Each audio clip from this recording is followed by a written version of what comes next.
আসসালামু আলাইকুম রহমতুল্লাহ। প্রিয় বন্ধুরা, অডিও এটি আমি রেকর্ড করছি আলাদা, যেহেতু আমি যখন রেকর্ডিং করছিলাম তখন এটি রেকর্ডটা হয়নি। তো এটি একজন রুগী, 12 থেকে 13 বছরের বয়স, একটি মেয়ে পুটপুটে। তো তাকে জিন খুবই সমস্যা করছিল। তো আমি এর আগে একটি ভিডিও আপলোড করেছিলাম এই রুগীর, আপনারা দেখেছেন। যদি আমি ভিডিও আপলোড করতে ইচ্ছুক না, কিন্তু আপনারা চাইছেন বিধে আমি দিয়েছি, আপনারা চাইছেন বিধে আমি দিয়েছি, কিন্তু আমি এটি দেওয়ার পক্ষে ছিলাম না। তো এটি আরও এই ভিডিওগুলো আসলে অভিভাবকদের মতের বাহিরে হয়ে থাকে। কোনো মানুষ চায় না যেন তাদের ভিডিওগুলো করা হয়, তবু এটি করা হয়েছে শুধুমাত্র আপনাদের জন্য। তো আমি এখানে আসলে প্রথমত ট্রিটমেন্ট রুগীকে দিয়েছিলাম, দেখবেন ইনশাল্লাহ তার ট্রিটমেন্টটা শেষ হয়ে যাওয়ার পরে সে নিজে হেসে কথা বলবে ইনশাল্লাহ। তো এখন এই মুহূর্তে তাকে দিয়ে কিছু আমল করাচ্ছি, যেমন আয়াতুল কুরসি, সূরা ফালাক, সূরা নাস। তো বিশেষ করে কি হয়, যখন রুগীকে দিয়ে আপনি আমলগুলো করাবেন, রুগী তো সাধারণত এগুলো জানবে না, কিন্তু যখন দেখবেন রুগীর সমস্যাগুলো খুব প্রচুর বেশি হচ্ছে, তখন তাকে দিয়ে আপনি এমন কিছু মন্ত্র পাঠ করাবেন, এমন কিছু দোয়া কালাম আয়াত পাঠ করাবেন। এগুলো আয়াত পাঠ করানোর পরে এটি কিন্তু সম্পূর্ণ মোবাইলের মাধ্যমে চিকিৎসাটি হচ্ছে। তো যাদের ঈমান মজবুত, যাদের কোরআনের উপরে ইয়াকিন বিশ্বাস থাকে, অবশ্যই তারা এটির উপরে বিশ্বাস করবে।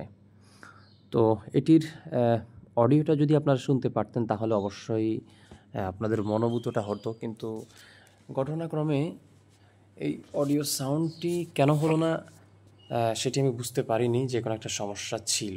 এটি হোয়াটসঅ্যাপের মধ্যে সম্পূর্ণ আমি ভিডিওটা করেছি। তো আমরা সাধারণত রোগীদের ট্রিটমেন্টগুলো হোয়াটসঅ্যাপের মধ্যেই দিয়ে থাকি। তো এই যে রুগীদেরকে ওকে এখন আমি সূরা ফাতিহা 3 বার পড়তে বলেছি, সূরা ফাতিহা 3 বার পড়েছে, এবং দুরূদ শরীফ পড়তে বলেছি, দুরূদ শরীফ পড়েছে, আয়াতুল কুরসি পড়তে বলেছি, আয়াতুল কুরসি পড়েছে। সর্বশেষ আমি তাকে দিয়ে সেহেল কাপ পড়াই। আমি বলি সে পড়ে, অর্থাৎ মুখে মুখে তাকে পড়াইছি, কারণ প্রত্যেকটা রুগী তো এগুলো আর জানে না। তো এইভাবে যদি আপনি রোগীদেরকে এই ট্রিটমেন্টগুলো দিয়ে থাকেন, প্রাথমিক পর্যায়ে আপনি তাকে যদি এই ট্রিটমেন্টগুলো দেন, তাহলে দেখা গেছে আপনি তাকে দিয়ে তার শরীরটা যখন বন্ধ করাই ফেলবেন, তখন দেখা গেছে রোগী মোটামুটি একটু সুস্থতার দিকে চলে যাবে। এই বিষয়গুলো অনেকে না বোঝার কারণে, না জানার কারণে কিন্তু সমস্যাগুলো হয়ে থাকে। আমার এই রুগীর সমস্যা ছিল, তার গলায় বান দিয়ে দিত জিন্নাত শয়তানরা, এবং তাকে এমনভাবে আসর করার কারণে তার অনেকগুলো সমস্যা হতো। সে বেহুশ হয়ে পড়ে যাইতো। তো তার অনেকগুলো সমস্যা হতো বলতে গেলে। তো আপনাদেরও যাদের এই জিনের সমস্যাগুলো থাকবে, আমি বলবো যারা যে সমস্ত আমেল ভাইরা, যে সমস্ত মুদাব্বির ভাইরা চিকিৎসাগুলো করবেন, আপনারা চেষ্টা করবেন। এই যে মেয়ে আমাকে বারবার বলছে, হুজুর আমার শরীরের মধ্যে কী যেন হাঁটছে পিঁপড়ার মতো, কিন্তু দেখতে গেলে দেখি না কিছু। তো আসলে জিনেরা কিছু জাদু যখন প্রভাব বিস্তার করে, যখন তাদের প্রভাবগুলো খাটায়, যখন তারা জাদু প্রয়োগ করে, তখন শরীরের মধ্যে এমন কিছু সিমটম দেখা যায় যেটা অদৃশ্যভাবে উপলব্ধি হয়, কিন্তু দেখা যায় না।